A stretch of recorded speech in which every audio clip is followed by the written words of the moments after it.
Okay, so now we get to hear what Rawls thinks we would actually agree to. So remember where we're at now. So there's an issue. We have to somehow legitimize the use of coercive political power that some citizens will have over others whenever we form a society together. And Rawls thinks we can do that by finding principles that we would all agree to, that we could all agree to as reasonable citizens under fair conditions for bargaining. So we all come to the table. Remember, we're in the original position here. We all come to the table ignorant of our particular characteristics, what position we will be in life. We don't know our race, ethnicity, culture, socioeconomic class, height, so on and so forth, right? We don't know anything that could give us an advantage or sway us to protect one type of citizen over another. So we're all here in the original position with the veil of ignorance, and we have to decide which principles we could all agree to govern our basic institutions, to govern our society. And remember, we already looked at some principles that we clearly would not accept in the original position. Now we get to look at which principles we would accept. And so these principles Rawls calls the two principles of justice as fairness. And so the first principle says each person has the same indefeasible claim to a fully adequate scheme of equal basic liberties, which scheme is compatible with the same scheme of liberties for all. That's a very compact statement with a lot of information here, so let's see if we can make sense of that. All right, so first he's saying the first principle we would all agree to has to protect our basic liberties, the things we care about the most in our political lives. Right? So we need freedom of conscience. We need to be able to form opinions about the best way to live our lives. We need to be able to form opinions about what ways of life we think might be better or worse. We all need a right to vote or participate politically, however our government unfolds, right? We have to have some ability to participate, have our voice heard. We need to have a right to hold public office so that it's equal for everybody, right? We could all take part in running the government. In addition to our freedom of conscience, we need our freedom of speech so that we can not only think about good and bad ways for structuring our lives, but also voice those opinions, so on and so forth, right? There's more than just that. But those are some examples of basic liberties. So Rawls thinks these liberties are the first things we would try to protect if we were in the original position. Right? So he thinks there's no way we would accept any set of principles where the basic liberties weren't protected. And why is that? Well, these things are so basic, so important for living our lives in a satisfying way, that no one would be willing to gamble with these rights in order to advance some other interests. Right? So think about yourself in the original position with the veil of ignorance over you. Right? You wouldn't be willing to gamble with your freedom of speech, freedom of conscience, right to vote, so on and so forth. So you would want to make sure that no matter what position you ended up in society, be it the worst or the best, that you at least had all of these basic liberties protected. So that's roughly what this first principle is saying. Okay, we need to protect all of these very important liberties. There's no way we could go without them, no matter where we found ourselves in society. Now, one very important thing to realize about the first principle of justice is that it takes priority over the second principle that we'll look at in a second. What does that mean? Well, it means we can't trade any of our liberties for some other socio-economic goods, right? We're going to secure these rights equally for everyone, and we can't make trades with them. So the second principle of justice is going to protect a lot of important stuff for us, but we can't try and get more of that stuff at a cost to our basic liberties. So we're going to satisfy the first principle of justice first, make sure it's fully satisfied, and then when we move on to the second principle of justice, we can't take anything away from those basic liberties. They're stuck now. They're cemented in. Right? Once we agree and secure these basic liberties, they're there, and we can't do anything about it. Right? They're protected. They're off the table now. All right, so hopefully you see why these things are so important and why anybody who went through the process of thinking through the original position with the veil of ignorance would accept this first principle of justice.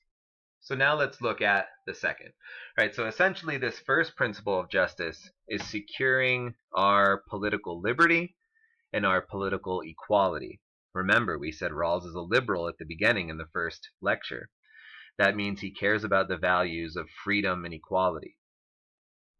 And so this first principle of justice is really just protecting and encapsulating those ideas of freedom and equality at the most basic level, right? They're getting the most protection they possibly could. Okay, so now what we do with the rest of society, right? Because there's more than just voting, more than just politics. There's a lot of other stuff.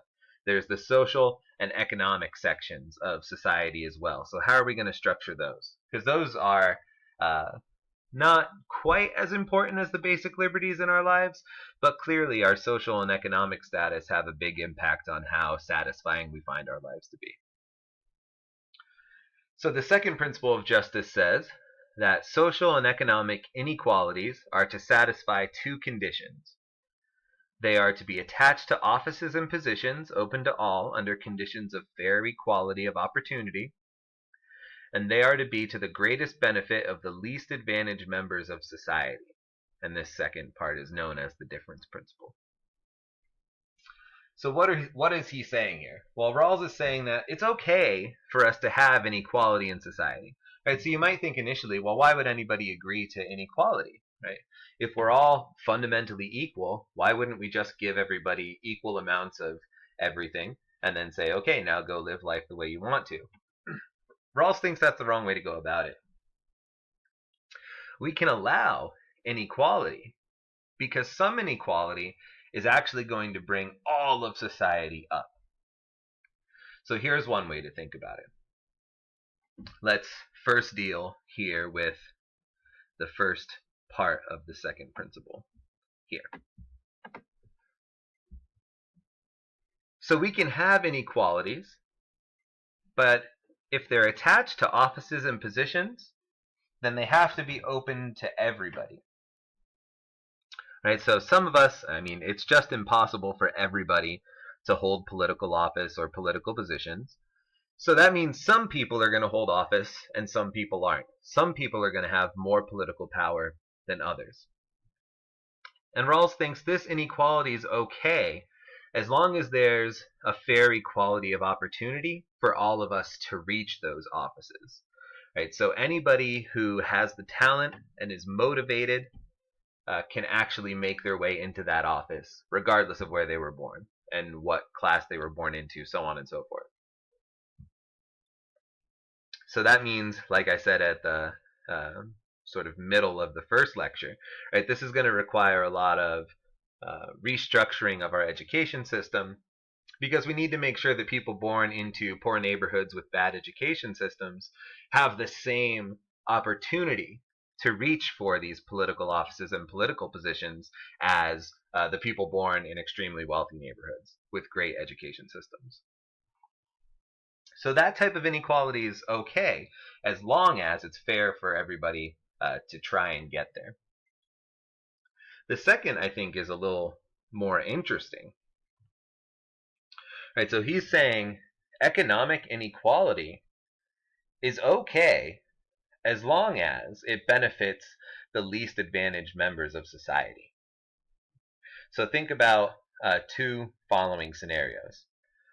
One, we just give everybody $50,000, right? And we say, okay, everybody gets their $50,000 a year.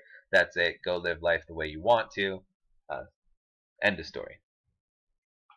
In the second, we could allow people to earn more than others, right? So let's say we have a normal sort of capitalist society like we have in the US, and we could allow some people to make upwards of 200,000 while some only make 20,000 a year, if that means the lowest position in society is better off than with less inequality, right? So if we had two different capitalist systems, one where the rich are able to make up to 200,000 but no more, and then for some reason in that society, the lower class only makes 15,000, but then we allow the rich and the upper class to make 500,000 a year, and for some reason that means the lower class actually ends up making 25,000 a year. Well, then we've made the lower class, the worst off position in society, rise, right? It rose from 15,000 to 25,000. And that's a good thing, right? We've made the worst off position better than it would have been, even though the inequality in the second scenario is so much larger, right? So we had 15K to 200K in the first scenario. That's your lower class, upper class, 15K to 50K. And then in the second scenario, you had 25K, 500K, right? Notice the inequality is much larger in the second scenario, but the worst off position has increased. So Rawls would say that's okay. We can allow that greater inequality because it makes the worst off position in society better than it would be if we had less inequality. So inequality is not always a bad thing, but when we do have inequality, it has to be justified in that way. So Rawls won't just allow any type of inequality. He won't allow inequality to run rampant. He makes sure that inequality works for the worst off people.